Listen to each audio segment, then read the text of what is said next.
May 30th, 1904, Volume 6. The Passion serves as garment for man. Pride transforms the images of gods into demons. Finding myself in my usual state, I was thinking about and offering the Passion of our Lord, especially the crown of thorns, and I was praying that he would give light to so many blinded minds, and that he would make himself known, because it is impossible to know you and not to love you. While I was saying this, my adorable Jesus came out from within my interior and told me, "My daughter, how much ruin pride causes in souls. It is enough to tell you that it forms a wall of division between the creature and God, and from images of me it transforms them into demons.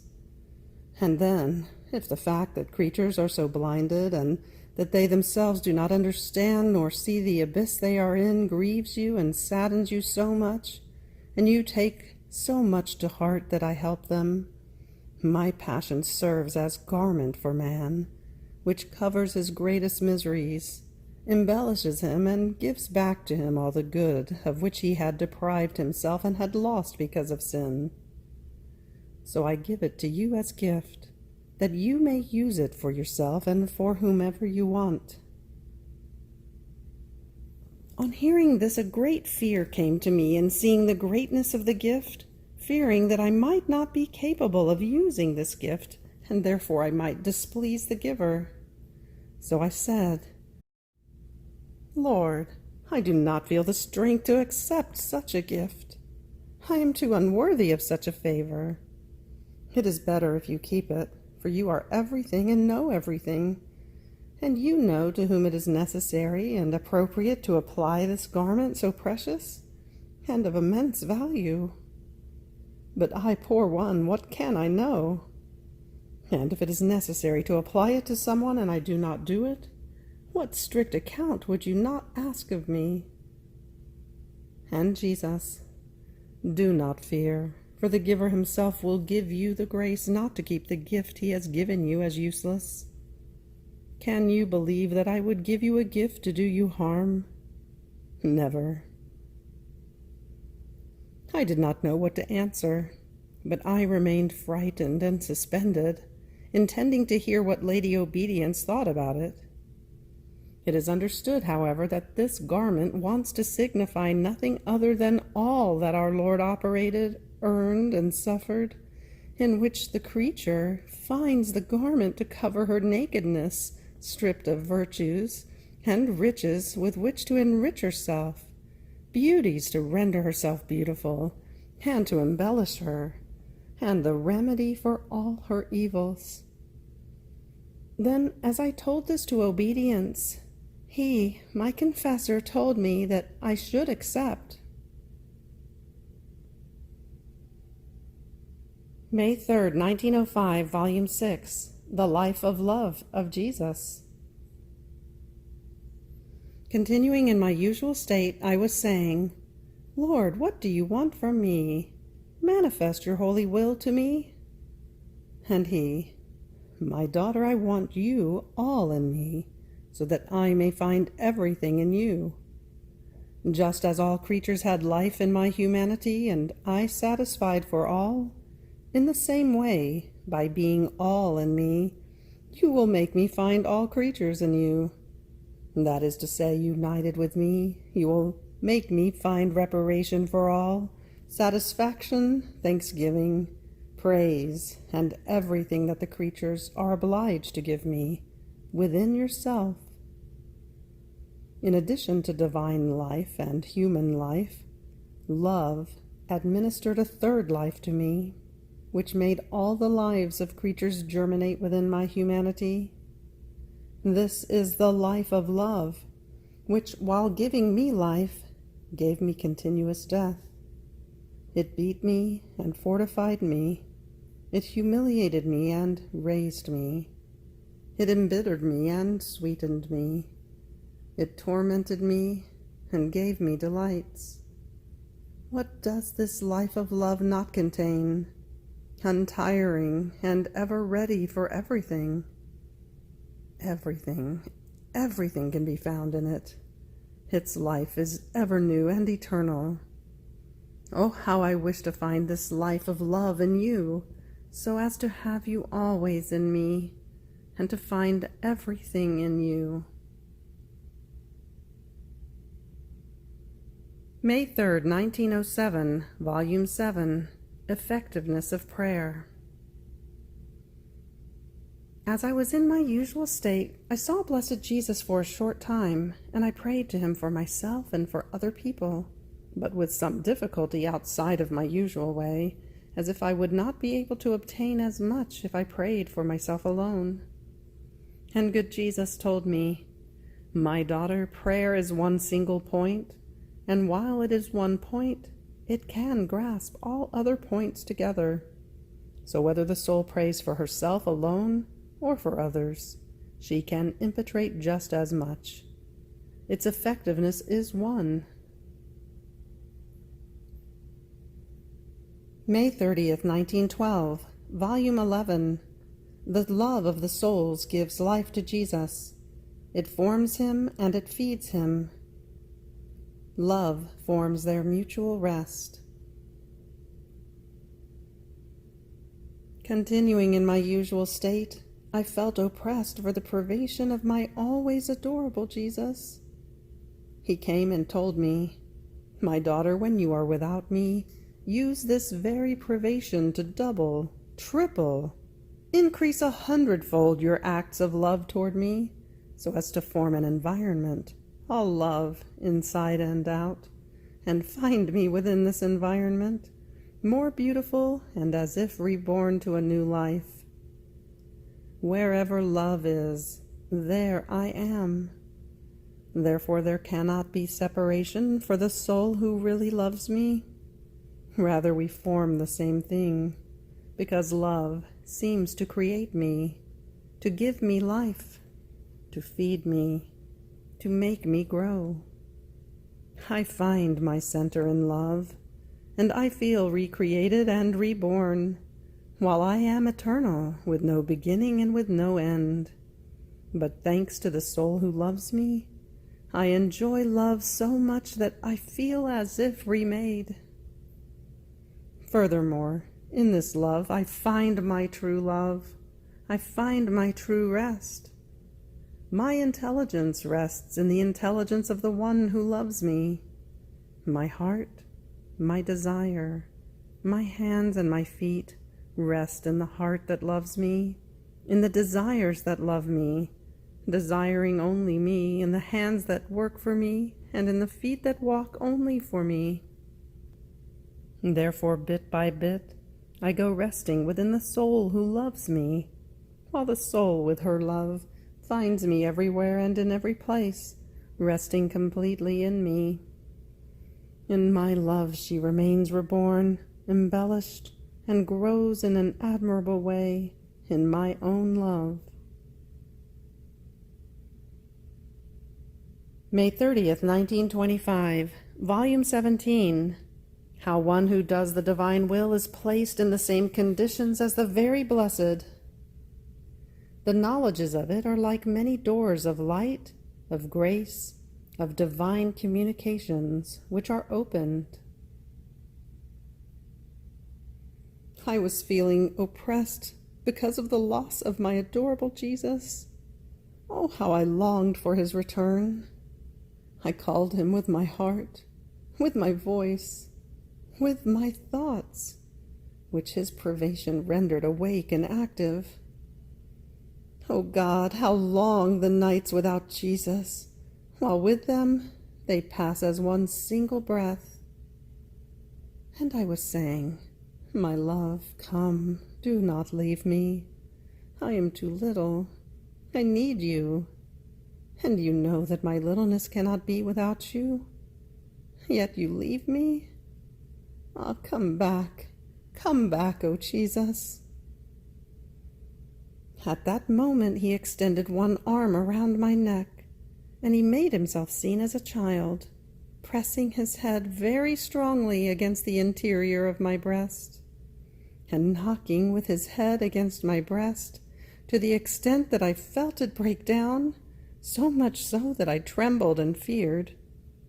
And Jesus with strong and sonorous voice told me, "My daughter, do not fear.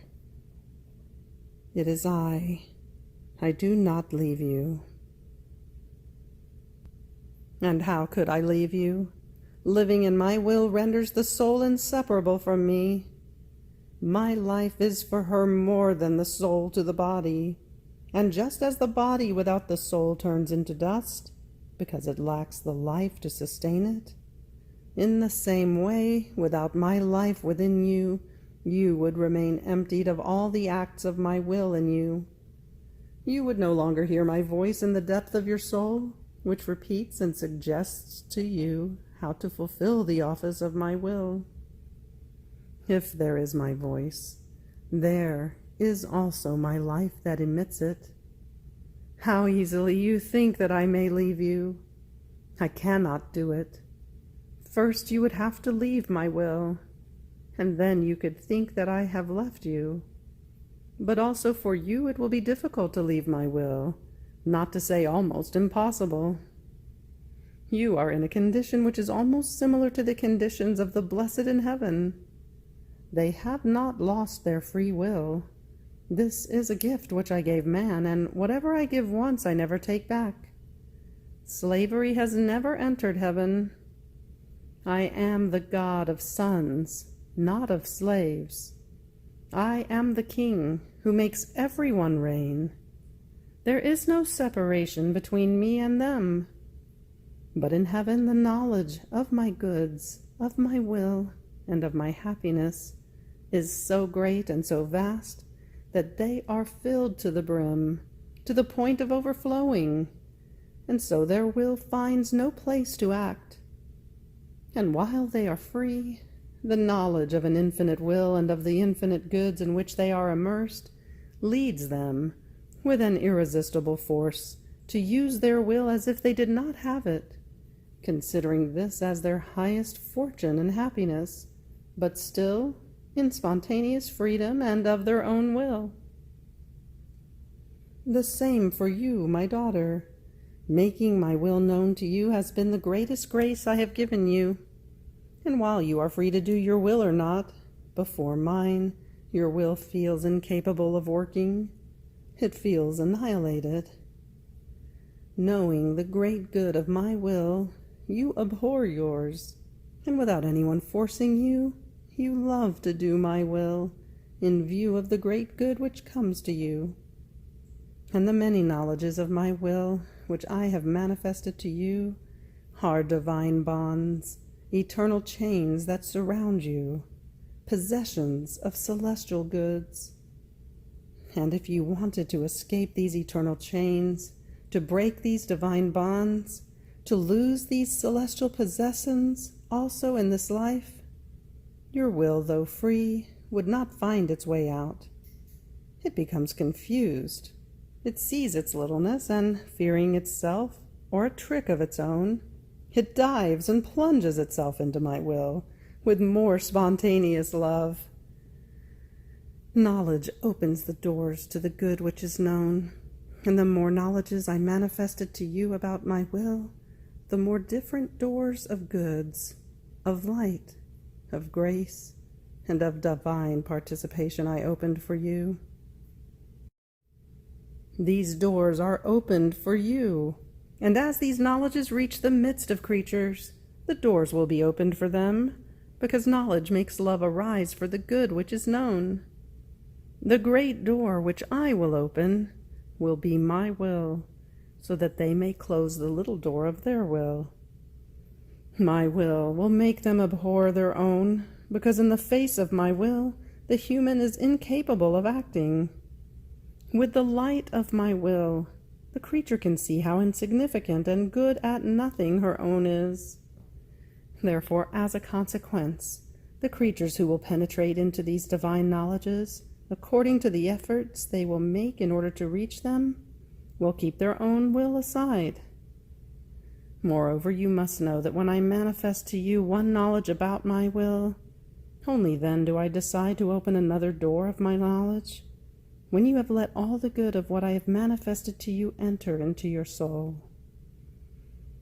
If I did not do so, yours would only be the news of that good, but not the possession of it. And I cannot do this. Whenever I speak, I want the good which I manifest to be possessed. Therefore be attentive in the practice of my will, that I may open to you more doors of my knowledges, and that you may enter more into the divine possessions. May 30th, 1928, Volume 24, The Creation, Divine Army, the Fiat, Celestial Flag. Example of the child and of the rich father. How Jesus wants entire peoples to pray. Who these people are. I was doing my round in the divine Fiat, gathering the whole creation all together, in order to bring it before the Supreme Majesty as the most beautiful homage, the most profound adoration, and the most intense and extensive love for He who had created it. It seemed to me that there was nothing more beautiful I could bring to my Creator than the magnificence and the continuous prodigy of His own works. Then, while I was doing this, my beloved Jesus, moving in my interior, told me, "My daughter, there is no homage more beautiful and worthy of our adorable Majesty than offering to us our own works. As you go around in the creation, you gather our divine army to send it to us as our glory and as the fierce army that asks with insistence and violence for the kingdom of the divine will. Therefore, as you go around, you place the divine Fiat as noble and divine flag in front of each created thing, and with their tacit speaking, they ask with divine strength for the kingdom of my will upon earth. Oh, how beautiful it is to see the whole creation bannered all over with the divine Fiat. From the smallest to the greatest thing, they all possess the flag of the Fiat placed by my little daughter. They really look like a formidable army, and waving their noble flag with authority, they ask with repeated petitions for what they possess, that is, the kingdom of my will upon earth. Then I continued on with my round, and I kept placing my divine Fiat not only in all creation, but also in all the acts done by Adam in his state of innocence, in those done by the Virgin Queen, as well as those done by our Lord, sending them like an ordered army around the divinity to ask for its kingdom. And Jesus added, "My daughter, heaven and earth are praying. All of my acts, those of the sovereign Queen, as well as those of innocent Adam, that were all invested by my divine Fiat, they all have one voice that, resounding among them as a most sweet and strong echo, asks, 'Your kingdom come.' My daughter, in creating man, I acted like a most rich father, who, having had his child born to the light, would want to amuse himself with his little one by giving him all his riches. And he says to him continuously, 'Son, take whatever you want and as much as you can.' This little one fills his pockets and his little hands, but so much that, as he is unable to contain them, they flow down to the ground. And the father, inciting him, says, 'Is this all you have taken? Come, take some more. Take everything.' The child sees himself hampered. Bravely he returns to take, but his capacity can take nothing else, and the father smiles and amuses himself with his little one. So I did with man. I gave him all my riches as gift, and he, like a little child, was incapable of taking them all. And playing with him, I would say to him, 'Take, take, my son. Take much. Take everything if you can. The more you take, the more I will enjoy and make feast.' Am I not doing this with you, to the point of wanting to give you the kingdom of my divine will?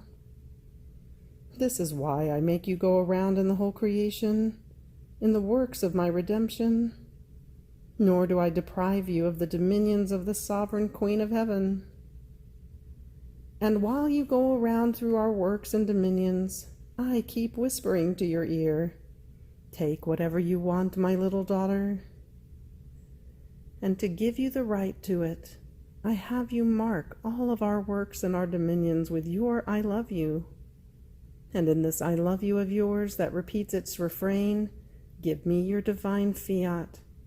It seems that fiat and I love you are braided together. And I, knowing that what you want and ask for is the greatest thing, and a divine kingdom in which not only you, but all those who will be in this kingdom may all be kings and queens. If you knew what you are asking me for, heaven and earth are astonished, and all are watching the braveness of your request, and my goodness all paternal, that longs for you and smiles at you with totally excessive love, to give you more confidence in asking for it with more braveness.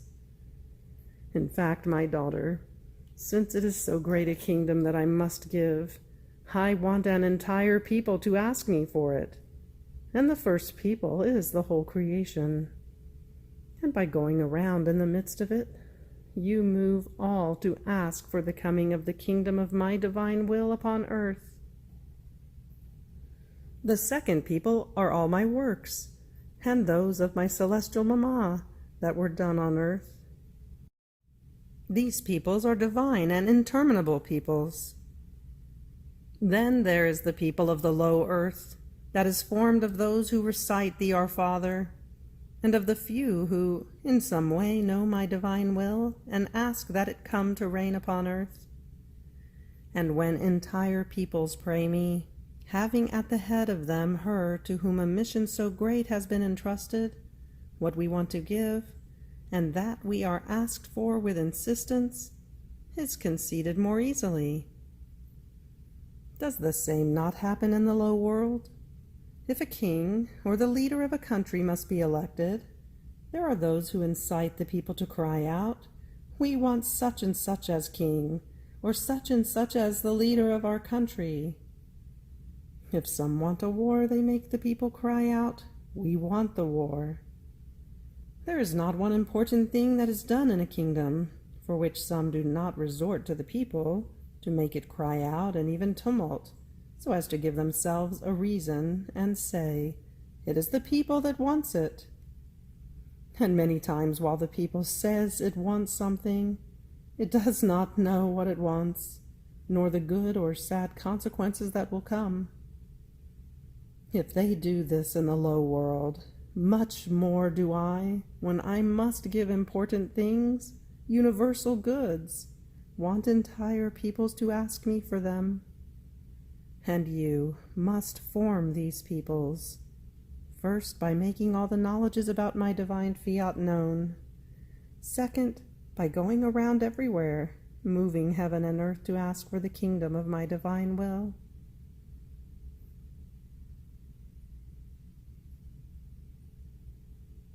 May 30th, 1932, Volume 30, How the Divine Will Seeks the Act of the Creature in Order to Form its Life in Her. Difference between the sacraments and the divine will. How the divine will is life, and the sacraments are the effects of it.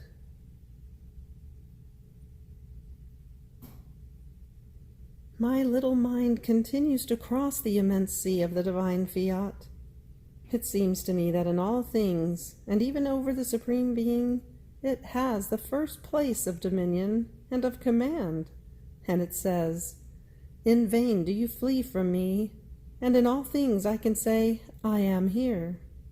I am here for you, in order to give you life. I am the insuperable. No one can surpass me, neither in love, nor in light, nor in my immensity, in which I form as many lives of mine for however many lives I want to give to creatures.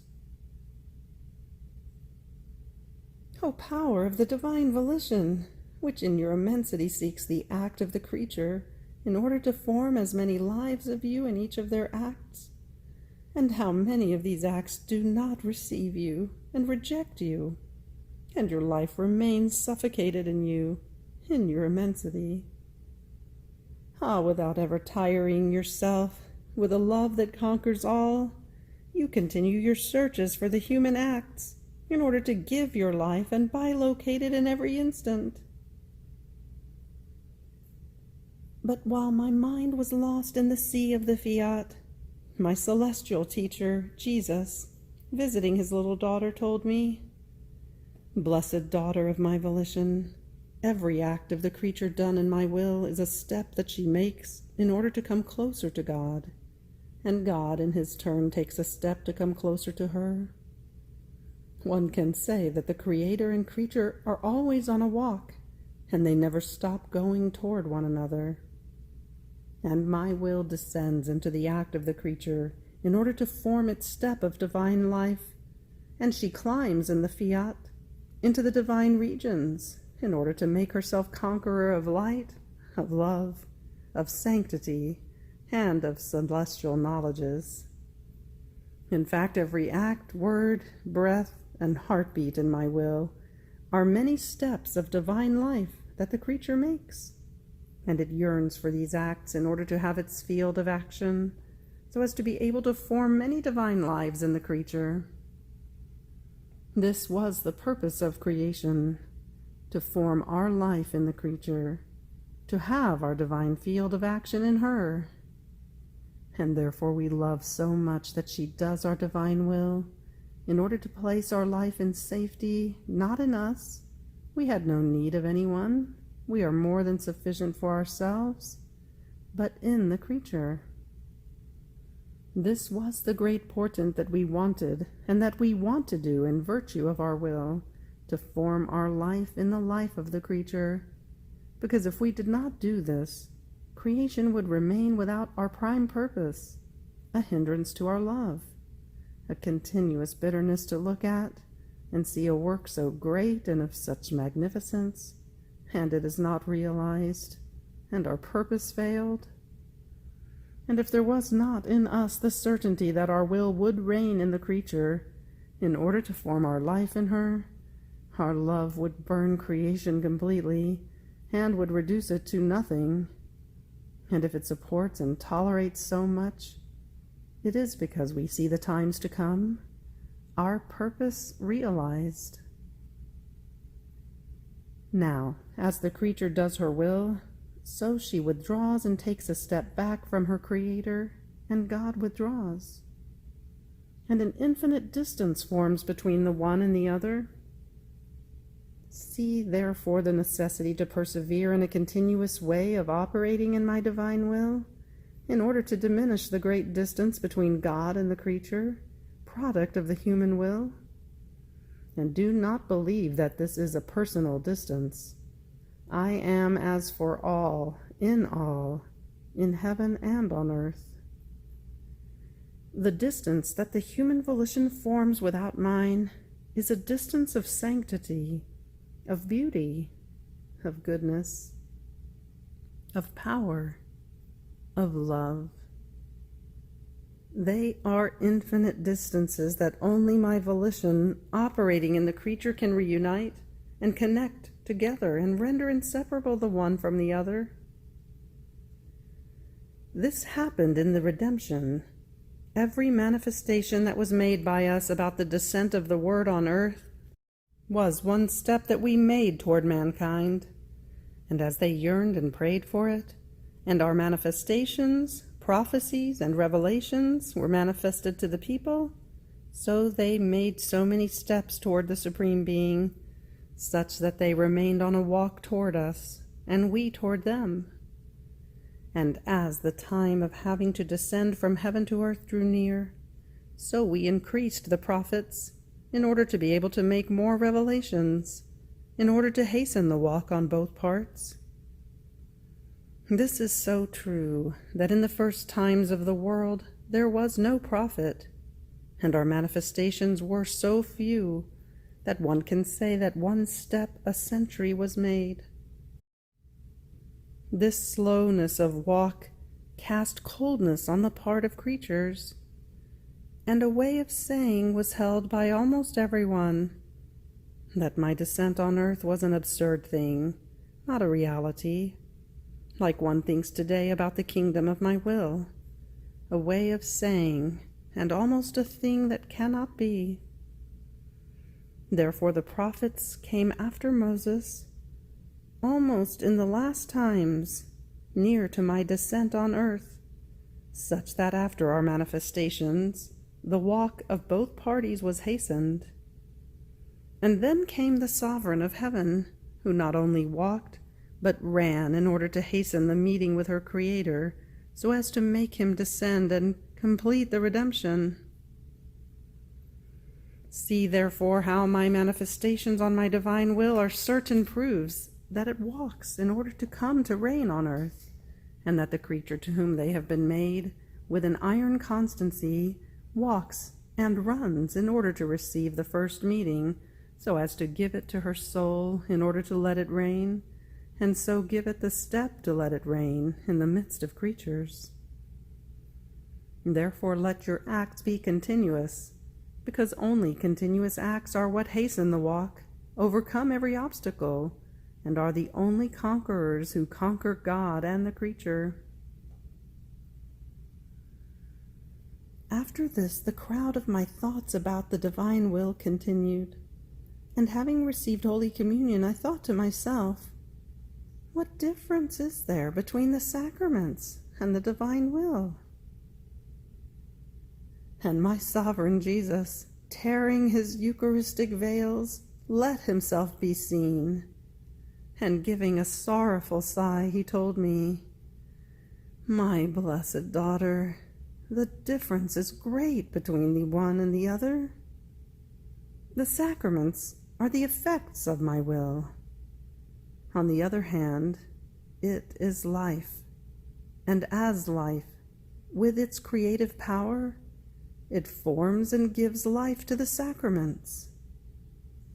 The sacraments do not have the virtue of giving life to my will, because it is eternal.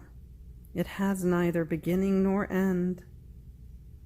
Instead, my adorable will always occupies the first place in all things, and possessing the creative virtue by its nature, it creates things and its own life, where it wants, when and how it wants. One can tell the difference, an image of which is between the sun and the effects that the sun produces. These do not give life to the sun, but they receive the life of the sun and must remain at its disposition, because the sun produces the life of the effects. And then the sacraments they receive according to time, to places, and to circumstances. Baptism is given one time and no more. The sacrament of penance is given when one falls into sin. My very sacramental life is given only one time a day, and the poor creature, during this length of time, does not feel over herself the strength, the help of the baptismal waters that regenerate her continuously, nor the sacramental words of the priest that fortify her in a continuous way by saying to her, "I absolve you from your sins." Nor does she find in her weaknesses and trials of life, not even her sacramental Jesus, whom she can take at all hours of the day. On the other hand, my divine will, possessing the primary act of life and of being able to give life, with its empire holds the continuous act over the creature. In every instant it gives itself as life, life of light, of sanctity, of love, life of strength. In sum, as it is life, the times, circumstances, places, hours do not exist. There are no restrictions or laws, especially because it must give life, and life is formed with acts that are continuous, not intermittent. And therefore, in the ardor of its love, with its continuous empire, one can say that it is continuous baptism, absolution never interrupted, and communion at every instant. Even more, because this, our will, was given to man at the beginning of his creation as perennial life living in him. This was the substance, the fruit of creation, our will that must form our life in the creature. With this life we gave everything. There was nothing that he could have been able to have need of, which he would not find in this will of ours. One can say that he would have found at his disposition all that he could have wanted: help, strength, sanctity, light.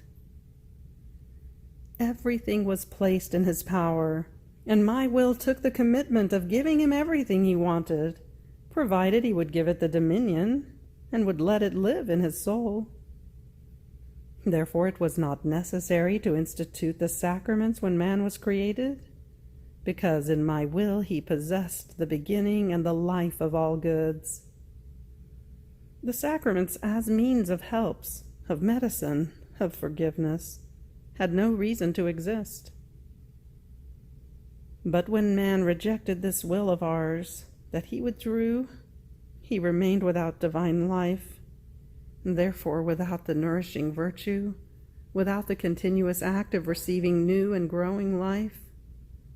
If he did not die entirely, they were the effects that my divine will gave to him according to his dispositions, circumstances, and times. Now our paternal goodness, seeing that man always goes falling more, in order to give him a support, a help, it gave him the law as the norm for his life, because in the creation it gave him neither laws nor other things, except that of my divine will, that by continuously giving him life, gave him our divine law naturally, in a way that he would feel to it in himself as his own life, without having the need that we would tell him and command him. Even more, because where my will reigns, there are neither laws nor commands. Laws are for the servants, for the rebels, not for the children. Between us and those who live in our volition, everything is resolved in love. But with all the law, man did not remake himself. And since our ideal for creation had been man, and only for him was everything done, therefore I wanted to come on earth into their midst. And in order to then give him more valid supports, more wholesome medicines, more secure means, more powerful helps, I instituted the holy sacraments, and these act in times and circumstances, according to the dispositions of creatures, as effects and works of my divine will. But if with all this great good the soul does not let the divine will enter into her as life, she will always have her miseries, a life halfway. She will feel her passions alive. Sanctity, her very salvation, will always be in danger, because only my will that gives itself as continuous life forms the sweet enchantment to the passions, to the miseries, and forms there the opposite acts of sanctity, of strength, of light, of love, in the evils of the creatures, in a way that the human volition, feeling the sweet enchantment, feels flowing in its evils the beautiful, the good, the holy of the continuous act of life that my will gives to her under its gentle and sweet empire. And she lets it do what it wants, because a continuous act that gives perennial life can never be reached through other acts, helps, and means, for however strong and holy, to do the good that a continuous act can do. Therefore there is no greater evil that the creature can do to herself, nor greater wrong that she can do to our paternal goodness, than not letting our will reign in her. If she would remain in her power, she would induce us to destroy the whole creation, because the creature was made that she must be our dwelling. And not only her, but all created things, heaven, sun, earth, everything being works that came forth from our supreme height, we hold the right of inhabiting them, and by inhabiting them, we can serve them with decorum, beautiful and always new, as in the act in which we brought them forth to the light. Now the creature, by not doing our will, places us outside of our dwelling, and it happens to us as it would happen to a rich lord, who, wanting to build a great and beautiful palace, when he has finished, he goes in order to dwell in it, and they close the doors in his face. They throw stones at him, in a way that he is constrained to not put a foot inside, and to not be able to inhabit his own dwelling formed by him. Would it not merit that he who had formed it would destroy it? But he does not do it because he loves his work. But he waits, and waits again, for one who he knows he can conquer in love, and by herself, by giving him the freedom of letting him live there, she opens the doors in order to let him enter. By not letting our will reign in his soul, the creature places us in the same conditions. He closes the doors in our face, and he throws the stones of his sins against us. And with invincible and divine patience, we wait. And because he does not want our will in himself as life, with paternal goodness we give him its effects, that is, the laws, the sacraments, the gospel, the helps of my examples and prayers. But for all this great good, not one can equal the great good that my will can do as perennial life of the creature, because altogether it is laws, sacraments, gospel, life. It signifies everything, can give everything, possesses everything. And this is enough in order to be able to comprehend the great difference that there is between my will as continuous life in the creature and its effects in the sacraments that can produce not in a perennial way, but according to circumstance, to time. And although the effects can do great good, still they can never arrive at producing all the good that the life of my divine will reigning and dominating in the creature can produce. Therefore be attentive, my daughter, and give it the holy freedom of doing what it wants in your soul. End of May 30th. Fiat.